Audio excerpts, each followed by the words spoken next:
Welcome to Books to Boardrooms with Dr. Kiran. Today we have Mr. Hamad Malik. He is the Chief Marketing Officer at STARZPLAY.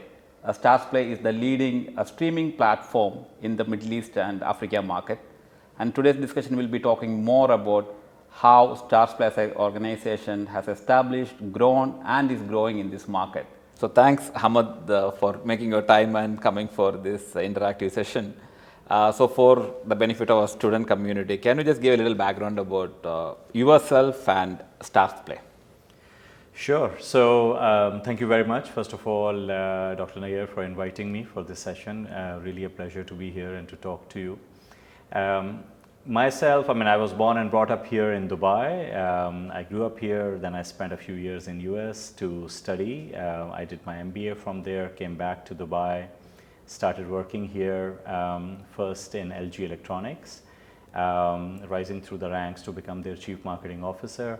From there, my career pivoted into media field, and I was working as Chief Marketing Officer once again for OSN and beIN.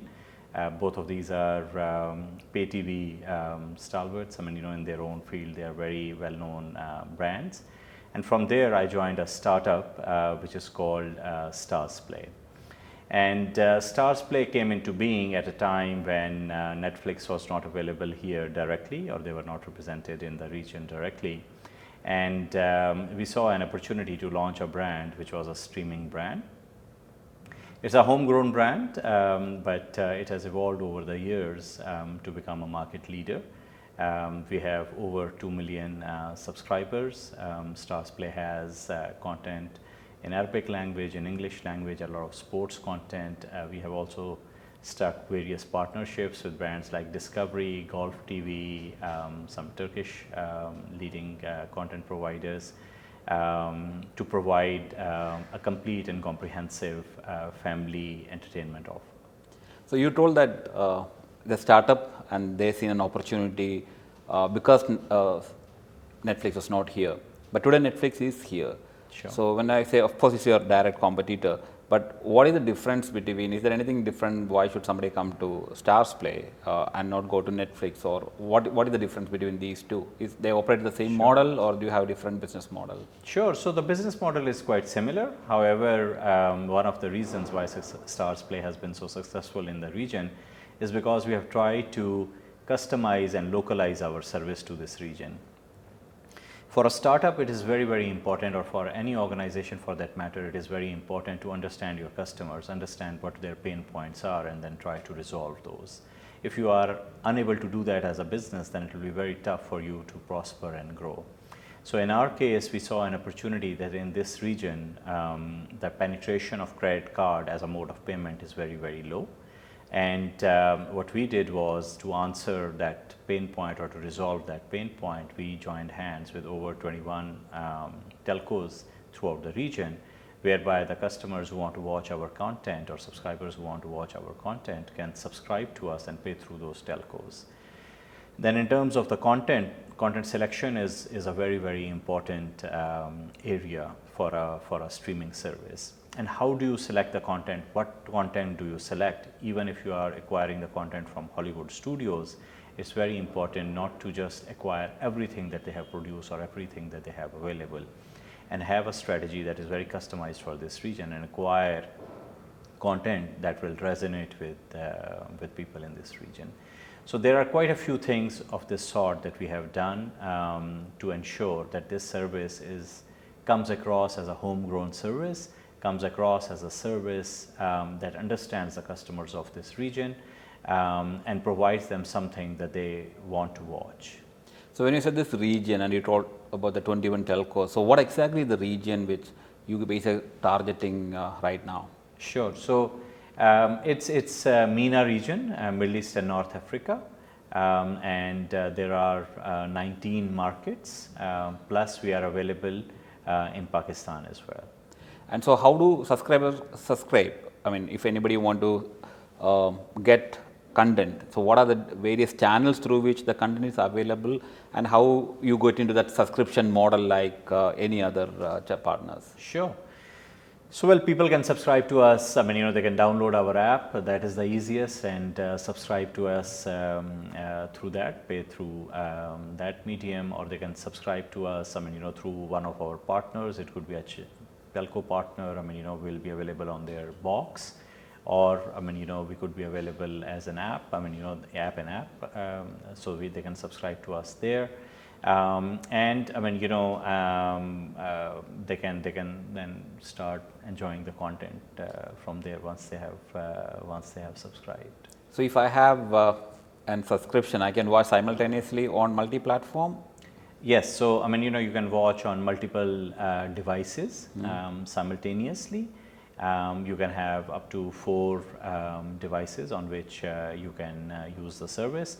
But concurrently, you can watch it on 2 devices. And so when you say credit card is what the Netflix model, or the penetration is low, maybe a country like UAE, maybe the credit card penetration is high, maybe some in our African region, it can be low. So somebody can buy with both, right? Credit card as well as through a telecom partners. That's right. Yes. I mean, and then there are so many other modes of payment also. I mean, we have some partners which have prepaid vouchers, and you can buy STARZPLAY through that. So there are various ways in which you can subscribe. The main point that I was trying to emphasize is that, I mean, when you understand a market well, you understand what the pain points of the customer are, and then you try to resolve it and make it easy for them to watch content through your platform. You don't want to do something that actually becomes a barrier. You want to facilitate all of these things. So this is the main point. I mean, the more sort of like breadth that you have of the modes of payment, the better it is, the easier it is for people to subscribe to your service. I think that's very interesting. Like when you have a big platform like Netflix available, but again, you look at the customer pain point. Of course, everybody want to watch content, but I have a problem of getting my subscription. So how we found out that's a pain point? I mean, that's one of the anything, when you talk about a startup or any new product launch, what sort of customer pain point you're going to solve it. If it is solving customer pain point, customer acquisition will be much more easier, and customer adaptation will be much more easier. So how you came to know that this is the problem what the customers in this region is facing? Because it's very difficult for them to tell that, because telecom providers are having their own set-top boxes, then you have Netflix and other partners like that. So how you came to know, what sort of marketing research you did? It's like, can you throw a little light on that? Sure. So see, I mean, it all starts with having the right mindset, right? I mean, if you have the maturity and the right mindset, you would know that, okay, we need to find a differentiating factor.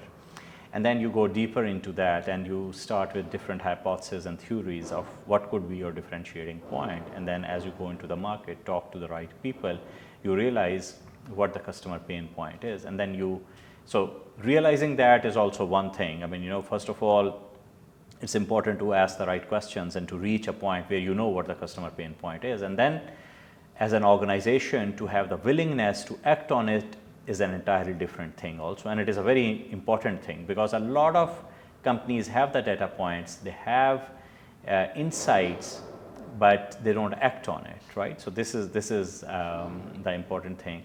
And mindset is important, and then that ability to act is equally important. I think you said it's right. Like, people know that's a pain point, but how many are ready to act? Because it's a pain point, but some brands are not doing it because it is pain to even solve that customer pain. Exactly. So do you have the willingness to do that, to go the extra mile so that you can be successful? It's definitely a key. Exactly. I think that's where you crack the customer numbers, if you're talking about 2 million customers as subscribers. True. So what are the other ways? Like, okay, you understood from the market that this is the pain point. Now you got a product which satisfies their pain. So how you reach them and tell that, hey, this is STARZPLAY, you have this problem, we solved this problem, it's pretty easy. So what is your customer acquisition strategies? So listen, I mean, the thing is that, I mean, you do your own marketing, and I can elaborate a bit about that, but then also the telco partners that you have identified and partnered with, they would also do the marketing, right? Because for even the telecom operators, one of the challenges is that, they want to focus on content businesses. I mean, because some of their other businesses are evolving at a very different pace, and they all realize that, I mean, pushing for the content consumption, paid content consumption is very, very important for their own businesses as well. So obviously our telecom partners, I mean, partnered with us and promoted our product extensively.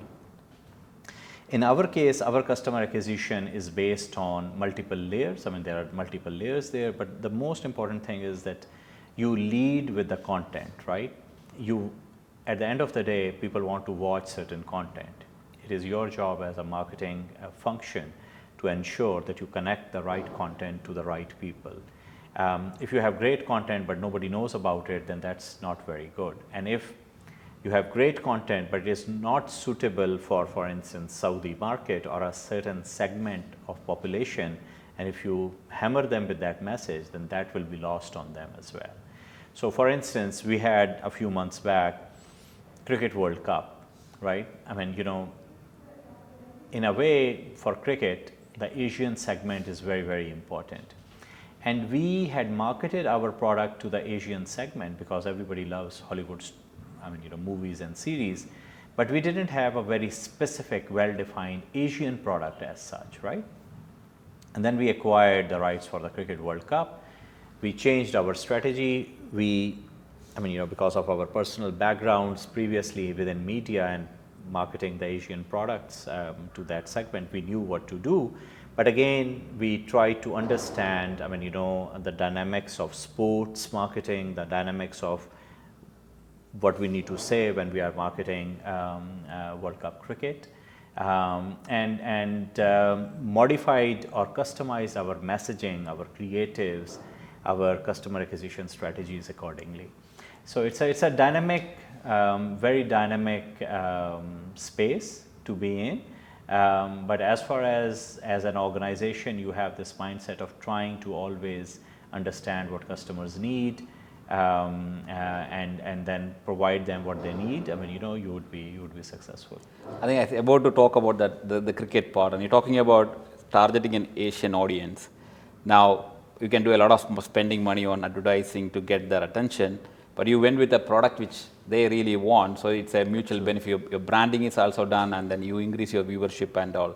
And there comes another point that, for example, if you compare with the Netflix, which is a similar competitor, they don't have live content. So now Cricket World Cup was a live event, and so you started a live broadcasting also. So what's it's planned, or is it part of the strategy to be open to multiple business avenues? Is that STARZPLAY is another strategy to take it forward? Sure. So see, again, it comes back to the mindset, right? So if the mindset is that of experimentation and growing and bringing the content that people want, then you would be willing to evaluate different business models and different business cases, right? So in our case also, we were not in live streaming until the start of 2021. But in 2021, early 2021, January 21, there was an opportunity to live broadcast UFC matches, and UFC is very popular in this region. And when that opportunity came to us, we grabbed it with both hands. We reconfigured our systems, we recalibrated our systems, and we went into it. But UFC obviously has a very well-defined audience. It's a slightly, I would say, niche audience. But from there, we evolved and we got an opportunity to focus on football, AFC Asian qualifiers for the World Cup 2022 that is going to happen in Qatar. So the qualifiers involved countries like UAE, Saudi, Iran, all of these countries, and we got the rights for that. So again, the passion for football is very well known in this region, right? So that was the next level of us stress testing all of our systems, our ability to market, our ability to connect with the potential customers. And then from there, we also got the rights for Cricket World Cup, which was which is a much more mass product. And then again, we had the regional rights for that, whereas for football, we had only the rights for UAE market. So then that is a much bigger play. But I mean, I think our technology teams, our marketing teams, I mean, everybody realizes how important these events are for our business, and they can calibrate it with the needs of the business. Thanks a lot, Hamad. I think there's got a lot of information in terms of the application of what you told. One, definitely from an entrepreneurship point of view, to understand the customer pain point, definitely come up with the product. If the customer feel it's worth, there's a sure shot that you will succeed. Then understanding from the marketing point of view, keep the constant look with the customers and look at how to gain customers, how to, where they are, what they want, a lot of segmentation in terms of Asian, African, Middle Eastern, identifying the product for them. I think that's another very specific theory you guys are focused on. Maybe that also led to the success of STARZPLAY. The third part, we talked about the collaboration. Sometimes it's very difficult for an independent business to gain customer and market, so you need to collaborate. I think exactly. From a strategy point of view, how collaboration help in. And then from a strategic point of view, the growth strategies in terms of product developments, you guys are continuously doing that. Market development, going to 19 different market, sure. Diversification from a non-content to maybe a live content, sure. From a drama and movies to sports. And I think then the market penetration strategies in terms of going with the partners and different mode of subscription. I think, it's a great case study for most of the subjects related to MBA. I'm sure your accounting and finance, it's a different field though, but the application is completely complete in this. And thanks a lot for sharing quite a lot of information about that. I'm sure this will really help people like me who are teaching students these subjects, and for them to understand how all these concepts are actually really applied in real organization, which help them to grow. Thanks a lot for your time. It's wonderful talking to you, and hope to see you soon. Definitely. Thank you so much for your time. It's always a pleasure to do these things, and if it is helpful for your students, then it's worth the time. Thank you so much for inviting me. Thank you. Thank you.